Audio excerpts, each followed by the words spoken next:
আসসালামু আলাইকুম সম্মানিত ক্লায়েন্ট, আইকনটেকের পক্ষ থেকে আপনাদেরকে শুভেচ্ছা জানাচ্ছি। আপনারা জানেন যে হয়েন ব্র্যান্ডের যে প্রিন্টারগুলো এগুলো বাংলাদেশের একমাত্র সোল এজেন্ট আমরা আইকনটেক। আমরা এগুলো ইম্পোর্ট করি এবং আমরা সাপ্লায়ার।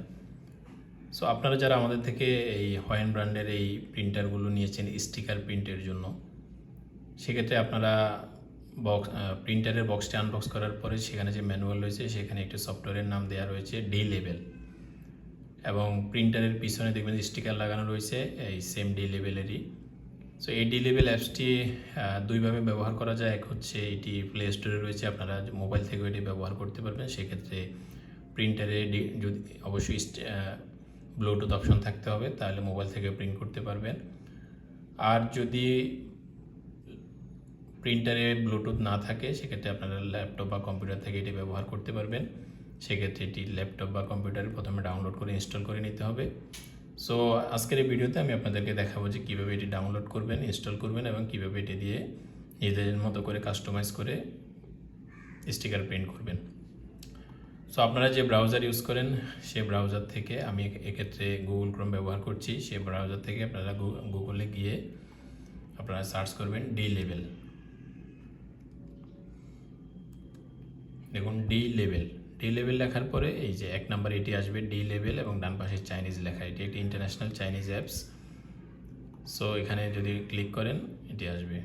ল্যাঙ্গুয়েজে যদি কোনো পরিবর্তন দেখেন সেক্ষেত্রে আপনারা এই যে দেখুন এখানে ল্যাঙ্গুয়েজ রয়েছে চাইনিজ এবং ইংলিশে ক্লিক করবেন। সো এটির যে মূল ওয়েবসাইট dlevel.cn, দেখুন dlevel.cn এটি হচ্ছে মূল ওয়েব অ্যাড্রেস। সো এটি ডাউনলোডের ক্ষেত্রে তিনটি অপশান রয়েছে, উইন্ডোজের জন্য, ম্যাকবুকের জন্য এবং অ্যান্ড্রয়েডের জন্য। সো আমরা এটা উইন্ডোজের জন্য ডাউনলোড করবো, এবং উইন্ডোজের জন্য এটি আবার দুইটি বিষয় রয়েছে, একটি হচ্ছে 64 বিট এবং একটি হচ্ছে 32 বিট।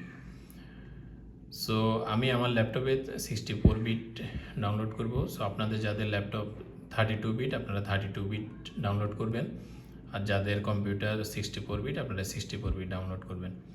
সো আমি দুটি অপশানই দেখাচ্ছি। আমি 32 বিটে ক্লিক করলাম। ক্লিক করার পরে দেখুন এরকম একটি ক্যাপচা আসবে। এখানে দেখুন একটি খালি ঘর রয়েছে, আর এটি সেম একটি অংশ এই পাশে রয়েছে। সো এটির নিয়ম হচ্ছে যে এখানে যে তীর চিহ্নটি মাউস দিয়ে চেপে ধরে এটিকে এখানে এনে ফিল আপ করতে হবে, তাহলে এটি সেভের অপশান আসবে। সো এক্ষেত্রে এখানে মাউস রেখে চেপে ধরে এই পাশে এনে দেখুন একদম সমান সমান করে বসিয়ে ছেড়ে দিলে এটি সেভের অপশান চলে আসবে। সো আমি যদি এখন সেভ দিই এটি সেভ হওয়া শুরু হবে। এক্ষেত্রে আমি 64 বিট একই পদ্ধতি, দেখুন 64 বিটে ক্লিক করলাম, এটি ক্যাপচা এসেছে, মাউস দিয়ে চেপে ধরে এটিকে এনে এটি ফিল আপ করলাম, ছেড়ে দিলাম। ছেড়ে দেওয়ার পরে এটি সেভের অপশান আসবে। সো আমি এটি ডেস্কটপে সেভ করি, সেভ দিলাম। দেখুন এটি ডাউনলোড শুরু হয়েছে। সো এটি ল্যাপটপের কনফিগারেশন যদি খুব লো কোয়ালিটির হয় এবং নেট স্পিডও খুব লো কোয়ালিটির হয় এটি ডাউনলোড হতে 15-20 মিনিট সময় লাগতে পারে। আর যদি মিডিয়াম কোয়ালিটির ল্যাপটপ হয় এবং নেট স্পিড মোটামুটি ভালো থাকে সেক্ষেত্রে 7-8 মিনিটের মধ্যে ডাউনলোড হয়ে যাবে। আর নেট স্পিড ভালো থাকলে এবং ল্যাপটপ কোয়ালিটিও ভালো থাকলে এটি 3 থেকে 4 মিনিটের সময় নেবে। সো এটি এখন ডাউনলোড হচ্ছে, আমরা ডাউনলোড হওয়া পর্যন্ত অপেক্ষা করি। সো সম্মানিত ক্লায়েন্ট, এটি অলমোস্ট ডাউনলোডের শেষ পর্যায়ে রয়েছে। দেখুন এটি ডাউনলোড কমপ্লিট হয়ে গিয়েছে। এখন আমরা এটি যে ফোল্ডারে রয়েছে সেখানে যাব। এটি হচ্ছে ডাউনলোডকৃত ফোল্ডারটি। এখন এটিকে আমরা ডাবল ক্লিক করতে পারি অথবা মাউসের রাইট বাটনে ক্লিক করলে দেখুন run as administrator, run as অ্যাডমিনিস্ট্রেটরে ক্লিক করলাম। আমরা এরপরে ইয়েস দেব। ইয়েস দেওয়ার পরে দেখুন ল্যাঙ্গুয়েজ ইংলিশ, নেক্সট এক্সপ্রেস সেটআপে ক্লিক করবেন। এক্সপ্রেস এটি ইনস্টল হওয়া প্রক্রিয়া শুরু হয়েছে।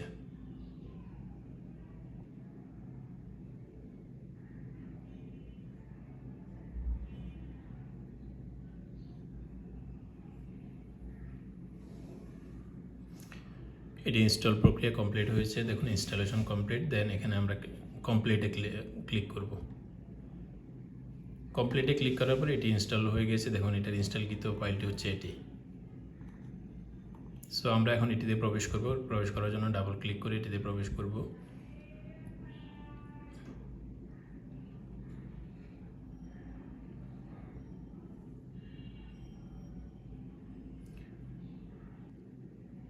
দেখুন এই ফাইলে প্রবেশ করার পরে এরকম একটি ইন্টারফেস আসবে। সো সর্বপ্রথম যেটি করতে হবে, এখানে একটি অ্যাকাউন্ট তৈরি করতে হবে। অ্যাকাউন্ট তৈরি করার জন্য আপনারা ডান পাশে দেখুন log in and registration, log in and রেজিস্ট্রেশনে ক্লিক করতে হবে। ক্লিক করার পরে এরকম একটি ইন্টারফেস আসবে। সো এখানে কুইক লগ ইন থেকে আপনাদের ইমেল আইডিটি এখানে বসাতে হবে। সো এখন দেখুন এখানে অপটেনটি ব্লার হয়ে আছে। এখানে ইমেল আইডি বসানোর পরে অপটেন বাটনটি ওপেন হবে। সেক্ষেত্রে এখানে অপটেনে ক্লিক করার পরে ইমেলে একটি কোড আসবে। সেই কোডটি এখানে বসানোর পরে সেক্ষেত্রে এই যে সাইন ইন ক্লিক করার পরে এখানে একটি অ্যাকাউন্ট ক্রিয়েট হবে। এরপরে বাকি প্রক্রিয়া শুরু হবে। সো আমরা এখন এখানে ইমেল আইডি বসাবো। সো ইমেল আইডি বসানোর পরে কোড বসানোর পরে এরকম একটি অ্যাকাউন্ট ক্রিয়েট হয়েছে। এখন আপনারা দেখুন বাম পাশে দেখুন নিউ এবং ওপেন দুটি অপশন রয়েছে। ওপেনে হচ্ছে যদি আগে থেকে সেভ করা কোনো ফাইল থাকে সেখানে আমরা ওপেনে গিয়ে সে ফাইলগুলো ওপেন করতে পারবো। সেক্ষেত্রে আপনারা দেখুন এভাবে। আর নতুনভাবে তৈরি করার জন্য নিউতে যেতে হবে। এবং সেক্ষেত্রে এখানে দেখুন পিডিএফ প্রিন্ট রয়েছে, পিডিএফ থেকে আপনারা প্রিন্ট করতে পারবেন। সো নিউতে ক্লিক করার পরে এখানে লেবেলের নেম যে নামে সেভ করতে চান এরকম একটা নেম দিয়ে দিবেন।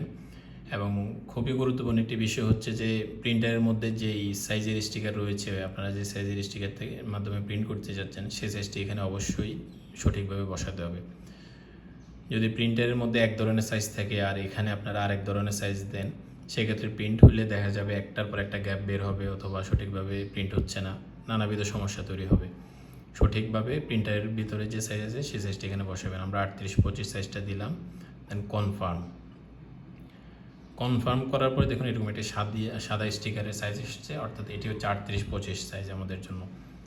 সো আপনারা বাম পাশে দেখুন text, image, barcode, QR code, graph, icon রয়েছে। এখান থেকে আপনারা চাইলে ইমেজে ক্লিক করে কম্পিউটার থেকে ইমেজ এনে এখানে প্রিন্ট করতে পারবেন। সেক্ষেত্রে সাদা কালো প্রিন্ট হবে। আপনারা জানেন থার্মাল প্রিন্টারে কালার প্রিন্ট হয় না, কারণ এখানে কালি ব্যবহার করার কোনো সুযোগ নাই। সো এটি সাদা কালো প্রিন্ট হবে। আর নিজেদের মতো করে কাস্টমাইজ করার জন্য এখন আমরা সেই প্রক্রিয়া দেখাচ্ছি। দেখুন টেক্সটে একটি ক্লিক করব, ক্লিক করে এনে এই স্টিকারের উপর আবার ক্লিক করব। ক্লিক করার পরে এরকম একটি ঘর আসবে। সো এই ঘরটাকে দেখুন আমরা এই মাউস দিয়ে এইভাবে টেনে এদিকে নিয়ে আসতে পারবো। আপনারা দেখুন এই ঘরের মধ্যে যে লেখাটা রয়েছে double click to input content, এই সেম লেখা রয়েছে ডান পাশের এই ঘরে। অর্থাৎ আমাদেরকে এই ঘরে আমরা যা লিখবো এটি এখানে চলে আসবে অটো। এবং এটি বড় ছোটো করার জন্য এই যে এখানে দেখুন সাইজ রয়েছে, ফন্টের যে সাইজ, এই সাইজের মাধ্যমে এটি বড় ছোটো করবো আমরা। এবং পাশে দেখুন ফন্টের নাম রয়েছে, আপনারা চাইলে এক এক ফন্ট এক একভাবে দিতে পারেন। সেই ক্ষেত্রে দেখুন আমরা যদি শুরুতে প্রতিষ্ঠানের নাম দিই, সেক্ষেত্রে আমি আমার প্রতিষ্ঠানের নাম দিলাম আইকন টেক। এরপরে মাউস দিয়ে টেনে এটাকে মাঝ বরাবর নিয়ে আসলাম। এখন যদি আমি এটিকে বড় করতে চাই দুইভাবে করতে পারি। এক হচ্ছে এখান থেকে ফন্টে গিয়ে আমি যদি 16 করে দিই, দেখুন বড় হয়ে গেছে 16তে। এবং এই লেখাটাকে যদি আরও মোটা করে বোল্ড করতে চাই, সেক্ষেত্রে দেখুন এখানে বি রয়েছে, সেম বি যে এই পাশেও রয়েছে। আমরা যদি বিতে ক্লিক করি দেখুন এটি অনেক মোটা হয়ে বোল্ড হয়ে গেছে। এবং এই লেখার যে ফন্টগুলো, এই ফন্ট যদি আমি চেঞ্জ করতে চাই, আমি এটা ফন্টও চেঞ্জ করতে পারবো। যে এখান থেকে দেখুন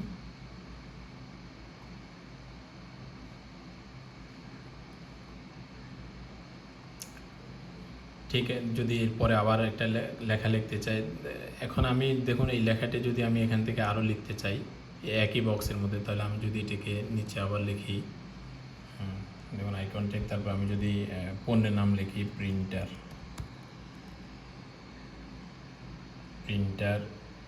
একসাথে লিখলে অসুবিধা হচ্ছে যে এখন আমি যদি চাই একটা লেখা বেশি বড় করব, একটা লেখা তার চেয়ে একটু ছোটো করব, আর একটা লেখা তার চেয়ে একটু ছোটো করব, সেক্ষেত্রে এক বক্সের লেখা এটা করতে গেলে বেশ কষ্টসাধ্য হয়ে যায় বা এটি ঠিকমতো হতে চায় না। তো সেক্ষেত্রে আপনারা একই বক্সে লিখতে পারেন অথবা যদি আপনারা যারা স্ট্রিট পাসের অর্ডার স্টিকার আকারে প্রিন্ট করতে চান, আপনারা কপি করে এনে এই বক্সের মধ্যে একসাথে প্রিন্ট করে পেস্ট করে দিবেন। পেস্ট করে দিয়ে এক বক্সের মধ্যে এভাবে করতে পারেন।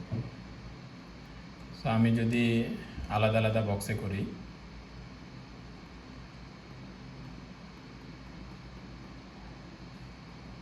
আবার আমি টেক্সটে ক্লিক করলাম, আবার একটা ঘর আসবে। এই ঘরের মধ্যে যদি আমি আমার পণ্যের নাম লিখি প্রিন্টার, এটিকে মাঝ বরাবর এনে আমি যদি এটিকে বড় করার জন্য দেখুন এই পাশে মাউস টেনেও বড় করা যাবে, মাউস দিয়ে টেনে। আবার ফন্ট বড় ছোটো করেও করা যাবে প্রিন্টার। আবার একটি বক্স করলাম টেক্সটে দিয়ে, সেখানে আমি যদি এমআরপি লিখি,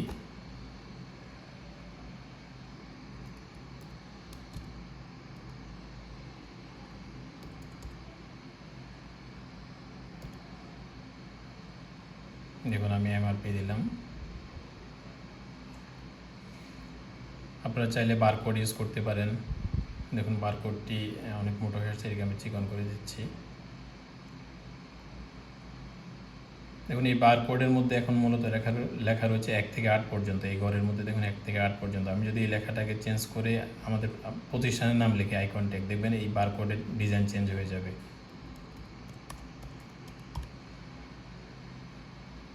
তো এটি অনেক বড় হয়ে গেছে আইকন ট্যাগ লেখার পরে, এটাকে আমি ছোটো করতেছি।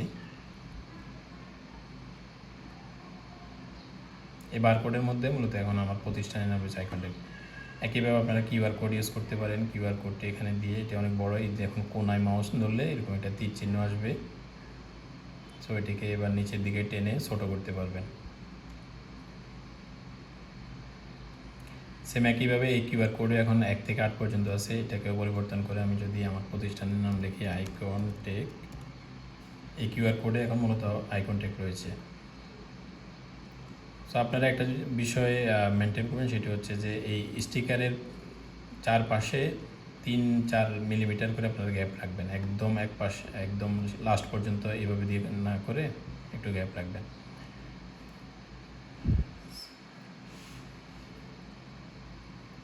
সো আপনারা তারপরে এই যে এখানে দেখুন প্রিন্ট রয়েছে, প্রিন্টে গেলে এখানে প্রিন্টারে অবশ্যই প্রিন্টারে যে ড্রাইভারটি রয়েছে সেই ড্রাইভারটি সিলেক্ট করে দিতে হবে। আমাদের যে প্রিন্টারগুলো, এগুলো কম্পিউটার থেকে প্রিন্ট করার জন্য অবশ্যই ড্রাইভারটা পূর্বে ইনস্টল করে নিতে হবে। সো ইনস্টলকৃত ড্রাইভারটি এখানে সিলেক্ট করে দিতে হবে। দেখুন হাই লেভেল 3 ইঞ্চি আমি সিলেক্ট করে দিচ্ছি। যদি কেউ আমাদের HL 2200 ইউজ করেন, সেক্ষেত্রে আপনারা হাই লেভেল 2 ইঞ্চি সিলেক্ট করবেন। কেউ যদি আমাদের 4 ইঞ্চির প্রিন্টার ইউজ করেন, সেক্ষেত্রে আপনারা হাই লেভেল 4 ইঞ্চির ড্রাইভারটি সিলেক্ট করবেন। সো আমাদের HL 80B এবং HL 80 Proর জন্য আমরা এই যে হাই লেভেল 3 ইঞ্চি এটি ইউজ করব। সো আপনারা যেটা করবেন, প্রথমে এক কপি প্রিন্ট করে আপনারা দেখবেন যে সব কিছু ঠিক বের হচ্ছে কিনা। যদি দেখেন যে প্রিন্ট স্টিকারের যে কোনো এক পাশে চলে গিয়েছে, তাহলে সেক্ষেত্রে আপনারা এটাকে কেটে দিয়ে এখানে এসে যে পাশে বেশি চলে গেছে আর যে পাশে স্পেস বেশি, ওই পাশে একটু সরাই নেবেন। যে এইভাবে ধরুন এই পাশে বেশি চলে গেছে, এই পাশে একটু সরাই নিয়ে আসবেন লেখাগুলো। সরাই নিয়ে এসে আবার একটা প্রিন্ট দিয়ে চেক করে দেখবেন। যখন দেখবেন যে সব কিছু সঠিক রয়েছে, একদম মাঝ বরাবর আছে এবং খুব সুন্দরভাবে বেরোচ্ছে, তখন আপনার নাম্বারে এসে যত কপি প্রয়োজন অত কপি আপনার প্রিন্ট দিলে এটি প্রিন্ট হয়ে বের হবে।